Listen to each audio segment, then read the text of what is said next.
What's up, Toad, man? What's going on, man? Hold on, nigga. I done dropped. Hey, bro.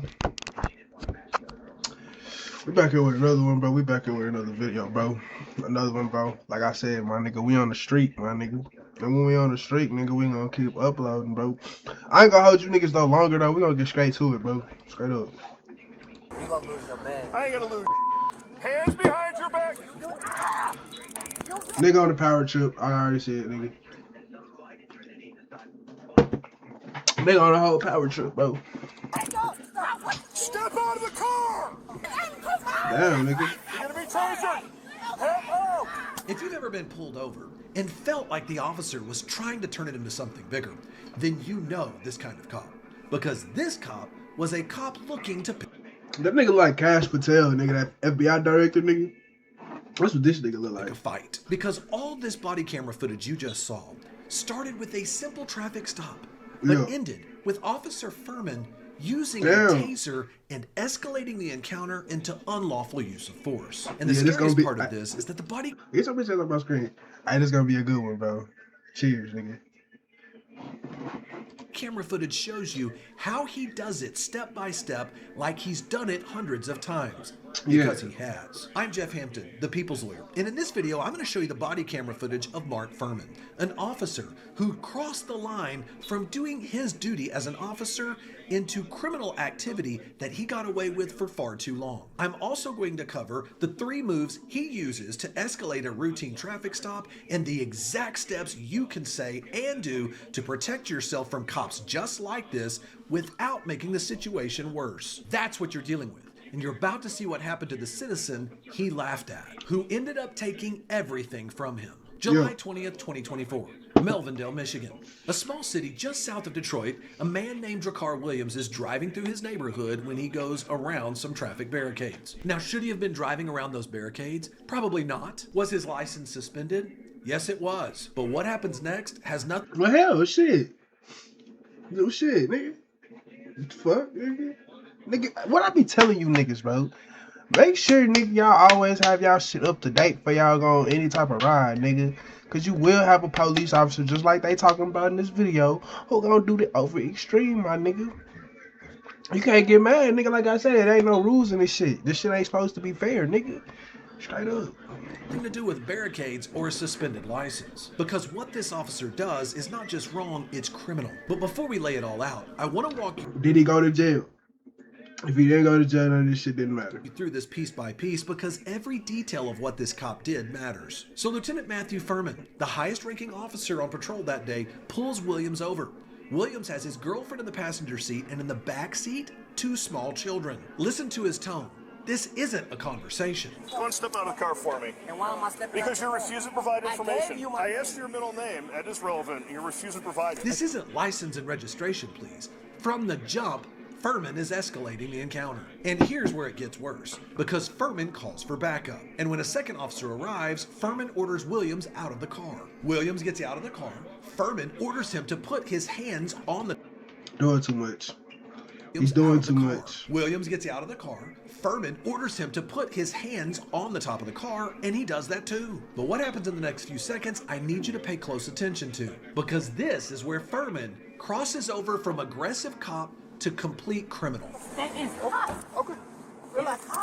I'm not... Hands behind your back. Williams is telling the second officer that the roof that he has his hands on is burning his hands. He's cooperating. His hands are up. They're up on the car. And then...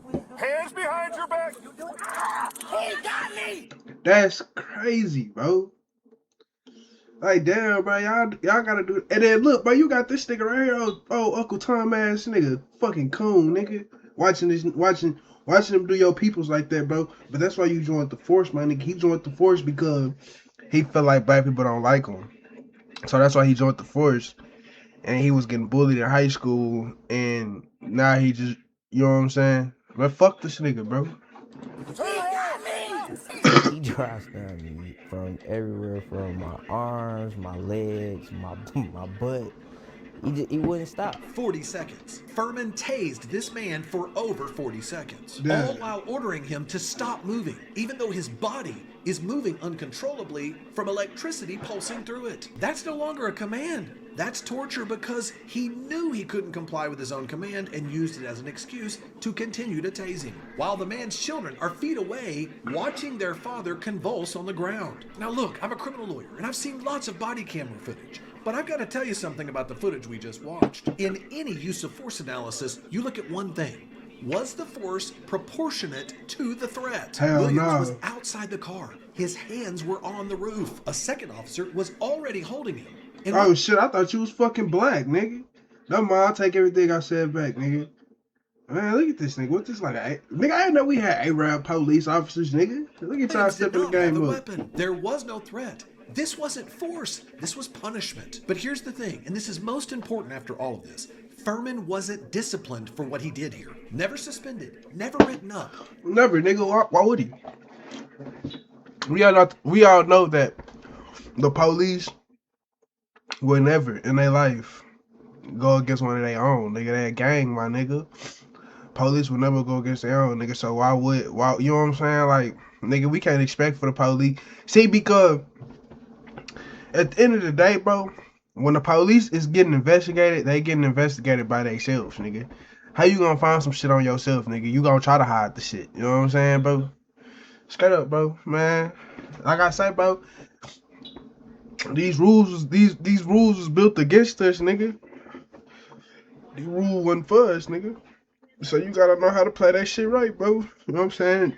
You gotta comply with these niggas. You gotta get out the car when they get out the car, but don't make shit worse for you, my nigga. Nigga, we trying to hunt for a check, nigga. Fuck that check, nigga. Sometimes that check ain't always gonna be give to my nigga. You know what I'm saying? Sometimes they ain't get, you know what I'm saying, my nigga? Straight up. Nothing. The department looked at the body camera footage and said, we're all good. So you might be wondering, how does a cop like this get away with this? The answer involves a 14-year pattern of Furman's abuse. Yeah. A police chief that was actually fired for attempting to get rid of Furman, and a city that made Eventually hundreds of you get thousands caught. of dollars because of this officer's aggression. But this time was different, and I'll show you why in a moment. But first, we need to understand something about how cops like Furman can survive on the force, continuing to treat people like this for over 14 years. It's not just that departments look the other way, it's that officers write the narrative. And Furman was very good at writing fiction. After this incident, Furman filed his report. And according to the lawsuit brought by Williams' attorney, David Robinson, that report contained at least 5 provable lies, Can we all see the report? contradicted by the body camera footage. Lie number 1, Furman wrote that Williams grabbed his taser twice. Cap. The body cam shows that never happened. Lie number 2. But like, bro, why you gotta talk over me though, my nigga? Like, this is my shit, bro. Fuck, I don't want no nigga talking over me, bro, while I'm talking, bro. Them niggas be having a game bent, bro. Just put me his statement on the screen so we can read it, bro. Furman claimed Williams was reaching toward the seat, implying a weapon. The body cam shows Williams' hands were on the roof. Lie number 3, Furman claims Williams refused to put his hands on the roof, but Williams did put his hands on the roof. You just saw it. Lie number 4, Furman claims that Williams was struggling during the tasing, but in reality, Williams was convulsing from the electricity Furman was putting into his body. And For then no lie reason, number by the 5, way. Furman admits to grabbing Williams by the hair, but what did he leave out? He also slammed Williams' head into the back of the fire truck while the man was handcuffed with his hands behind his back. This police officer need to go to jail. That's where he needs to go. It's the fucking jail, nigga. Fuck. 5 lies, all disproven by his own body camera. Now let me give you the law.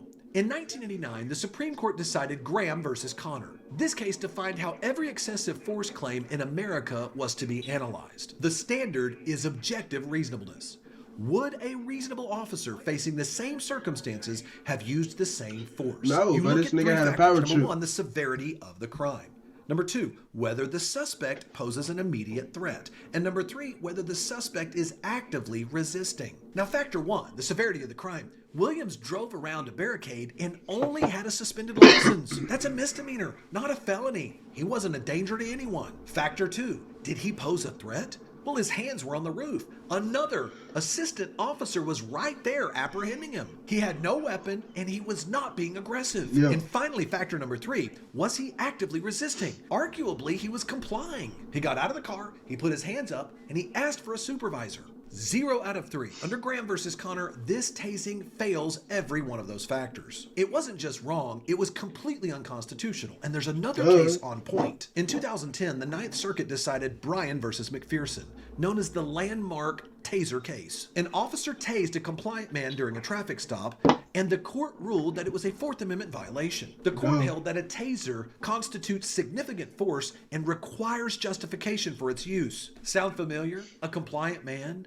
A traffic stop? A taser? No justification? And that's Drakkar Williams. And that's why I tell you on every one of my videos, you have to video record every interaction with the police. Because without that body camera footage, Furman's version is the only version, and his version was fiction. Now here's where the story goes from infuriating to a pattern of systemic abuse. Because Officer Furman didn't just wake up on July 20th, 2024 and decide to become a violent cop. He had been doing this for 14 years, and the system didn't just fail to stop him, it protected him. Furman joined the Melvindale Police Department around 2012. By 2016, just 4 years in, he had racked up dozens and dozens of complaints from citizens. That's not my characterization. That's from former police chief.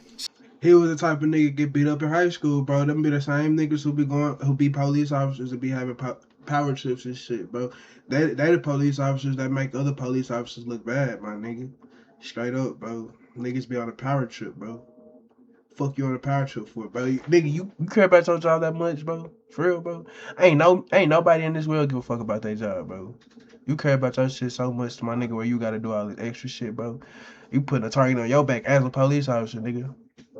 But like I said, I ain't gonna give a fuck that. Throw you in jail, you gonna get hired in another county, bro. You know what I'm saying? Chad Hayes. In 2016, Furman was accused of assault twice in back-to-back months. In one incident, a lieutenant, his own colleague, witnessed Furman slam a suspect's head against a car, splitting his head wide open. Another officer testified under oath that Furman routinely went over the line. And in one incident, a Dearborn police officer's body camera footage captured Furman repeatedly stomping on a handcuffed suspect's leg while other officers watched. It wasn't a Melvindale officer who reported it, it was a Dearborn cop. A cop from another department had to blow the whistle on Furman because other Melvindale cops wouldn't do it. So what did Chief Hayes do? He did the right thing. He suspended Furman without pay and formally requested to terminate him. 5 days later, the city instead suspended Chief Hayes. The chief, the man whose job it was to hold other officers accountable, was fired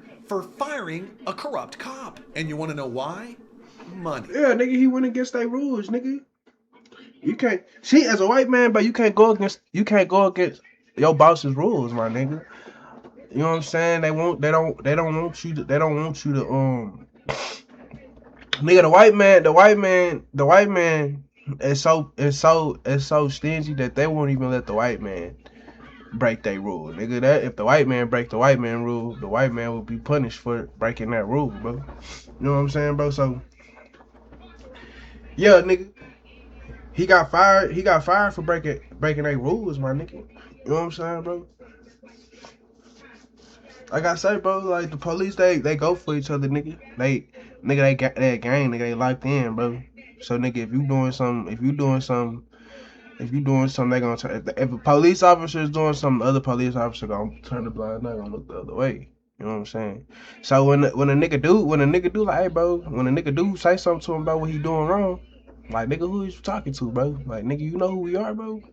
Nigga, we are the law, nigga, but that's what they tend to realize, nigga. Y'all just foot soldiers, nigga. You niggas don't do nothing but enforce the law, bro. That's it. Furman was responsible for nearly 80% of all the vehicle tows for the police department. He was a revenue machine. When Furman went on vacation... Hell yeah, why would they fire this nigga? Come on, bro. He put money in the whole department pocket, nigga. They're not gonna fire this nigga. The city received plummeted. The city attorney actually said on the record, and I quote, "The reduction in tows means a reduction in revenue for the city." So they fired the chief, kept Furman, and Furman didn't just survive, he actually got promoted from corporal to sergeant to now lieutenant. The most complained about officer on the force became the highest ranking officer on the street. That's how you That's do it, the man man. who showed up at Drakkar Williams' window on July 20th, 2024. And if that wasn't enough, Drakkar Williams wasn't even the only victim in that same year. 3 months before the Williams stop, in April 2024, Furman did it again. A woman named Alicia Cook was sitting in a parked car outside a school, waiting to drop off her 11-year-old daughter at cheerleading practice. She was driving a friend's car. The registration had expired. That's it.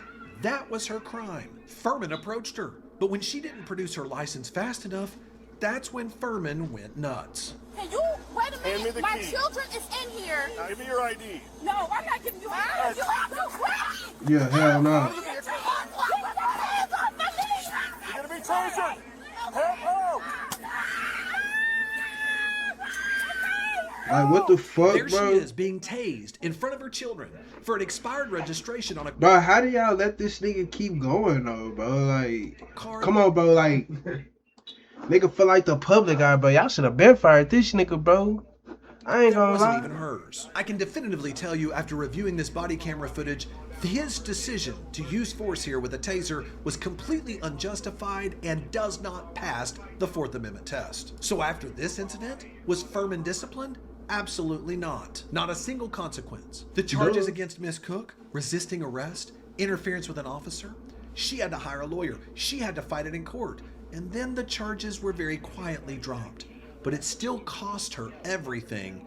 And Mr. Furman, this officer, no results, no consequences whatsoever. But just when it looked like Furman was going to get away with everything, that brings us to the part of the story that Furman never saw coming. He laughed about it. He was so confident because he knew he had a system that had protected him from this for 14 years. He genuinely believed he was untouchable. Thankfully, he was wrong.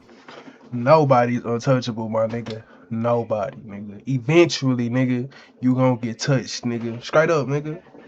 What they say, nigga? What they say? Nigga, you put that cheese out, you put that cheese out, that rat bound to eat it, nigga. You keep putting that cheese out, that rat bound to eat it, nigga. You keep doing this fuck shit, that shit bound to come back and bite you in your ass, nigga. And I'm hoping that's what happened, nigga. You get bit in the ass, nigga. In August 2025, Wayne County Prosecutor Kim Worthy charged Matthew Furman with 3 counts of misconduct in office, a 5-year felony, 2 counts of felonious assault, a 4-year felony, and 3 counts of misdemeanor assault and battery, all stemming from 3 separate incidents, 3 separate victims, all caught on body cam. And Hey, and do y'all see the pattern of the people that that he's using that unreasonable amount of force on? Do y'all see the pattern of that, nigga? Just to let y'all know. just a few weeks ago, on Just to let y'all know, bro. I ain't even bring race into it, bro, but it's definitely a race thing, my nigga. He don't like niggas.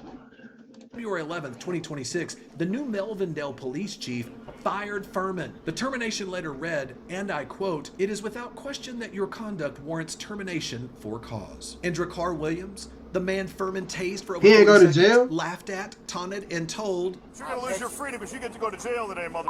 settled his lawsuit against the city of Melvindale for $1 million. But it doesn't stop there, because this is where the actions of rogue cops Nigga, I'm suing the city for about 50, my nigga. You niggas lit me up with this electricity, bro. Yeah, nigga, I want 50, nigga. I'm finna ask y'all motherfucker hurt at the hospital, nigga. Nah, nigga, y'all gonna pay me like straight Furman up. end up affecting cities and taxpayers like you and I because of their actions. After paying out this $1 million settlement, the insurance company that was covering the Melvindale city here completely dropped them from the policy and said, "We're done." There were too many lawsuits, Damn. too much liability. So now, Melvindale's either going to have to find another insurer, which will be very unlikely, or they will have to self-insure. And if they allow any other officers to treat their people like Mr. Furman did, it's going to come out of taxpayer money. But I wouldn't count Furman out yet, because he says it's not over and he's filing a grievance against the union and he plans to get his job back. And here's Boy, you ain't getting your motherfucking job back. the Stop it. craziest part of it all. The police department union, they agree with Furman and they want his job reinstated. 3 felonies Never mind, you getting your motherfucking job back. It's gonna happen. You gonna get your job back somewhere, nigga. Trust. charges, $1 million settlement, insurance carrier bails, and the union says they don't think the firing was handled properly. This is the system we're in, because even when the right thing is finally done, the union tries to pull the officer back into the fray. But what would you do if you were Dracar that's that Williams or Miss HR, Cook, honey. and a Furman, an Officer Furman, pulled this on you? I'm going to give you some quick steps here that you can take and the exact words to say to protect yourself from the Furmans of this world so you can protect your rights. Step number 1, stay calm and do not resist physically, but stand up for your rights verbally. Dracar Williams was right to ask for a supervisor here, but you always have the right to say, "Officer, I do not consent to a search.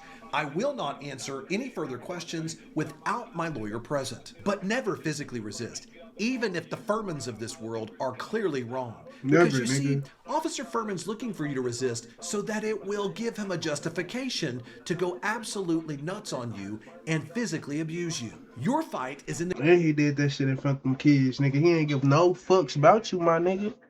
He ain't get no fucks, nigga, and he don't get his. I'm telling you, bro, he gonna get his job back, bro. He's gonna get his job back, bro. courtroom and in the civil courts, not on the roadside. Number 2, record everything. Never assume that officer's body camera is on. If you're a passenger, start recording. If you're a driver, turn your cell phone on. Even if it's down and it can't see everything, at least the audio will kick in.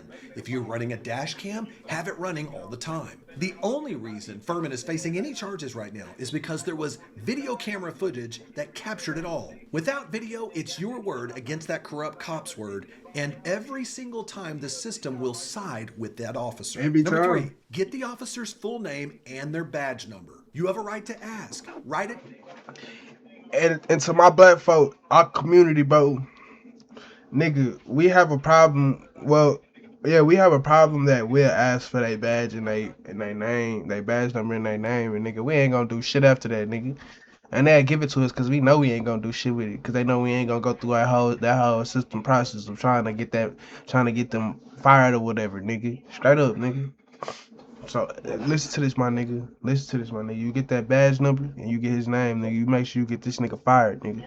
Down, say it into your recording, text it to someone else, and create a record. Number 4, file a complaint, but do not stop there. Dracar Williams, he didn't just file a complaint, he got a lawyer. And Dracar Williams' attorney, David Robinson, he described Furman as a racist and a corrupt cop with a reputation for being highly abusive and overly aggressive. That language came from a lawsuit. You see, complaints can be buried, but lawsuits can't. And finally, number 5, know that the system can work, but only if you make it work. Like I tell you niggas, bro. Number 1, the system ain't gonna work for you, my nigga. But you just gotta know how to. You just gotta know how to play it and bend it in your favor, bro. You know what I'm saying? Cause that bitch ain't gonna 99% work for you, bro. It's gonna always come with its hardships, bro. But you gotta bend that. You gotta bend that bitch, my nigga. You gotta make that shit work for you, my nigga. You know what I'm saying, bro? That's two. This system enabled Furman for over 14 years. A police chief tried to stop it and still got fired. Dozens of complaints went nowhere. What finally worked? Body camera footage, and a prosecutor finally willing to do a little legwork. Oh, and a citizen, Dracar Williams, who refused to be silent. I hate to admit it, but the system is not designed to protect you. It's designed many times to protect itself. But when you know your rights, and you have evidence, and you refuse to back down, you can make the system answer for what it did. That's what Dracar Williams did, and that's what I want for each and every one of us. Now keep tuning in here, because Furman's criminal trial is scheduled for April 2026. And Miss Cook, she still has her pending lawsuits against Furman and the city of Melvindale for what he did to her. Speaking of Officer Furman, what if an Officer Furman type cop shows up at your front door demanding to come in even though they don't have a warrant? Check out this. I bet you he won't get up in this bitch and I put a bullet through his fucking head, nigga. Straight up, nigga. What you say? I'm on the phone. Hey, yeah, keep it over there, nigga. Yeah, I am on the phone. I'm just saying, keep it over there, nigga. You don't let that nigga in your shit, nigga. On God, nigga. Man, but that's it with this video, bro. I'm gonna holler at you niggas at the next one, bro. Y'all niggas be safe.